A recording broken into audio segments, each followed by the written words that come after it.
4,348 games. That's how many games the PS2 had. Shit. You remember the big ones. GTA San Andreas, God of War, Kingdom Hearts. We all do. But today we're going somewhere else. 10 games that most people walked right past. Ranked. From a forgotten cult classic, all the way to a game that people literally study in universities now. And I'll tell you right now, if you scroll to the end and you haven't played number 1, you're going to feel something. Let's get into it. This game almost never existed. Not in a rough development cycle kind of way.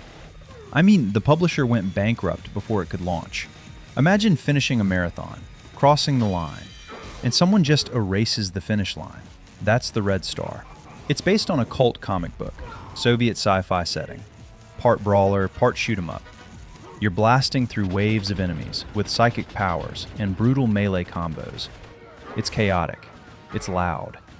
It's the kind of game you're yelling at, but you never put the controller down. There's something poetic about a game that survived its own death. It fought that hard to exist. Maybe it deserved to be played. Drop a comment if you actually owned this one. You are genuinely rare.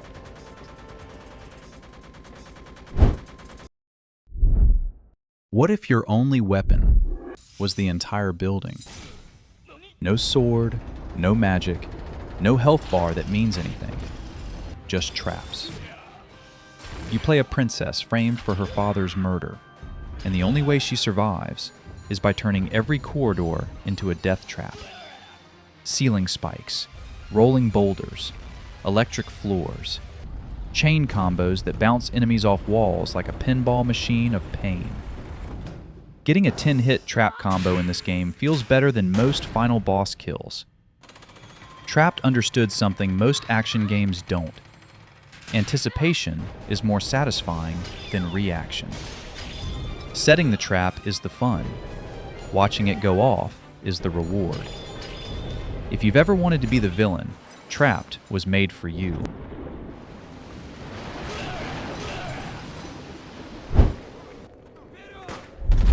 (2003), the year of Call of Duty, Prince of Persia, Knights of the Old Republic. Freedom fighters had no business competing with any of that. And yet, here we are, in 2026, still talking about it. You're a New York plumber. The Soviet Union has invaded America, and somehow you end up leading the resistance. Here's the thing that makes it special. The more heroic things you do, the more fighters follow you. Charisma as a mechanic.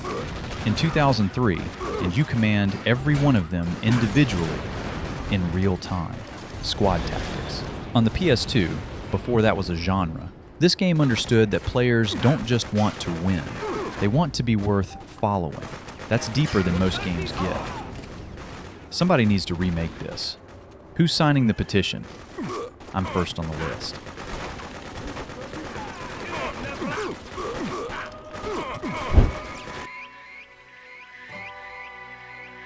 Most games in 2002 had one ending. Way of the Samurai had enough endings to fill a novel. And here's the wild part. The whole thing takes about 2 hours. That's intentional. You're a wandering samurai, no name, no allegiance. You walk into a conflict between a corrupt railway company, a rebel clan, and the local authorities. Who you side with or betray changes everything.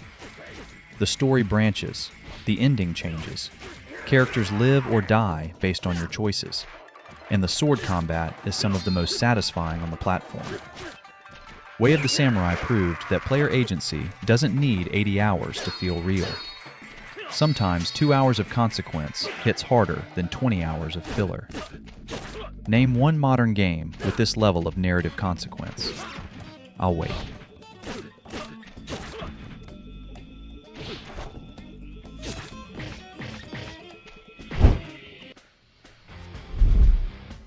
Sony spent serious money on this game. High-end motion capture, original soundtrack, gorgeous environments. Then they shipped it, and almost immediately forgot it existed.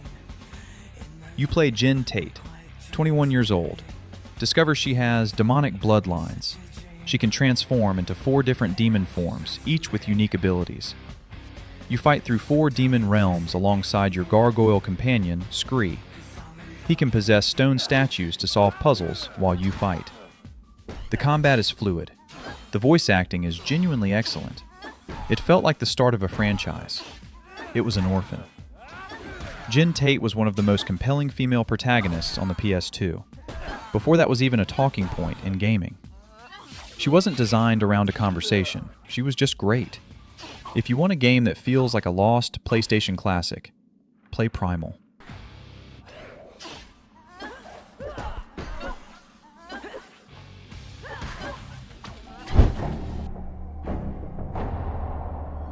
Here's your man, Nick Scryer.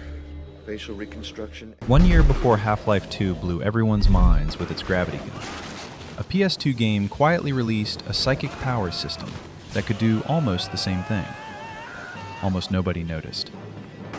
You play a special ops soldier with psychic abilities: telekinesis, mind control, pyrokinesis, remote viewing. The physics-based combat is jaw-dropping for 2004. You can grab enemies mid-air, send them flying into walls, or take control of an enemy soldier, walk him off a ledge, and drop back into your own body while he falls. Ruthless. Brilliant. Psi-Ops understood that giving players creative tools is more fun than scripted set pieces. Every fight became a physics playground. You weren't following a script, you were making one. Half-Life 2 got all the credit. Psi-Ops did it first.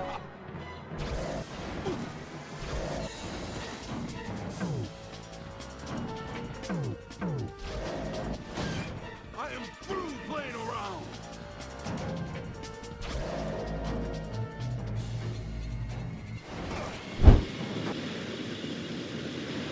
There's a version of gaming history where Beyond Good and Evil sold millions of copies, got 3 sequels, launched a franchise.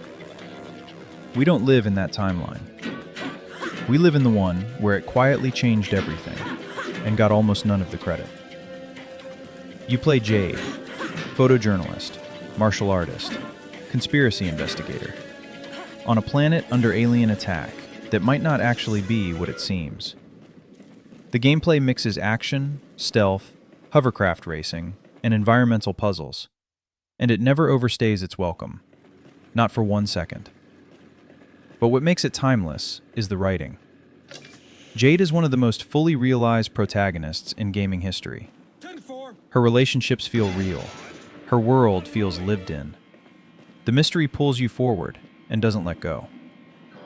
Ubisoft funded this game, then didn't believe in it. The fans proved them wrong for 20 straight years. Sometimes the audience knows before the publisher does. Beyond Good and Evil 2 has been in development for a decade. Maybe this video will summon it. Worth trying.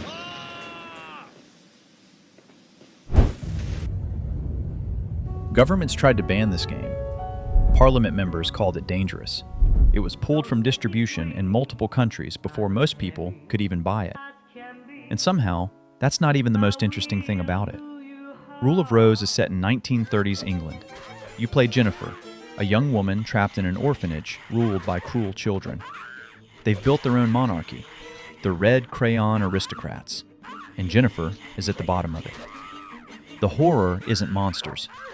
It's the slow, creeping dread of children wielding real power over the powerless. The storytelling is fragmented, dreamlike.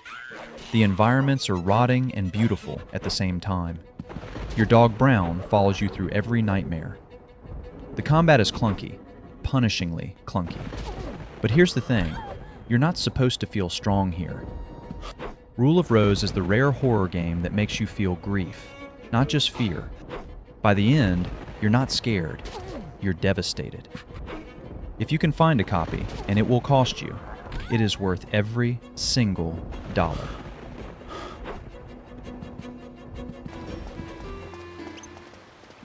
Dungeon crawling, town building, time travel, fishing, photography, inventing. Dark Cloud 2 crammed all of that into one disc and made every single part of it feel necessary. You play Max and Monica across 2 timelines, one in the past, one in the future. working to repair a world torn apart by a villainous count. Max invents gadgets using a photography and crafting system that still holds up today. Monica transforms into the monsters she defeats. Dungeons are procedurally generated. Towns are built by you from scratch. Level 5 poured everything into this game. You can feel it in every system, every cutscene, every floor of every dungeon. Dark Cloud 2 came out the same year as Kingdom Hearts. It's a genuine tragedy that one became a dynasty and the other became a memory. Dark Cloud 3 has been rumored for 15 years. Level 5, we are still here. We are still waiting.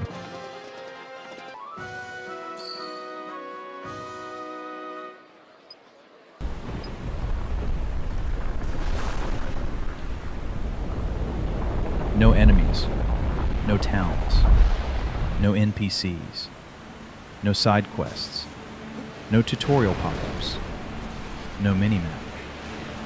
Just a boy, a horse, a sword, and 16 giants that need to die.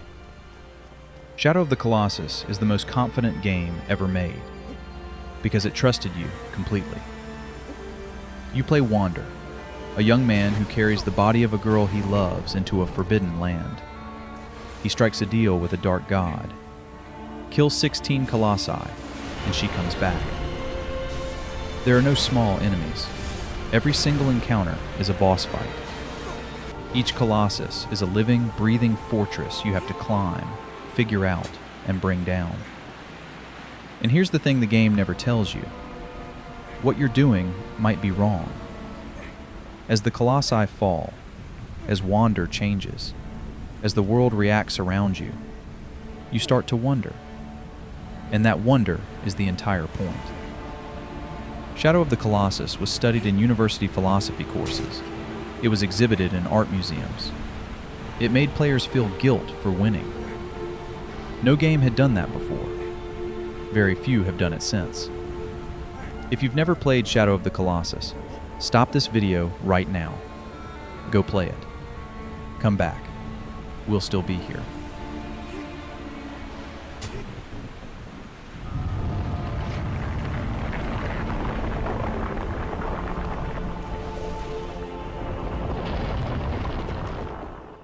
That's 10 games the PS2 era almost buried forever.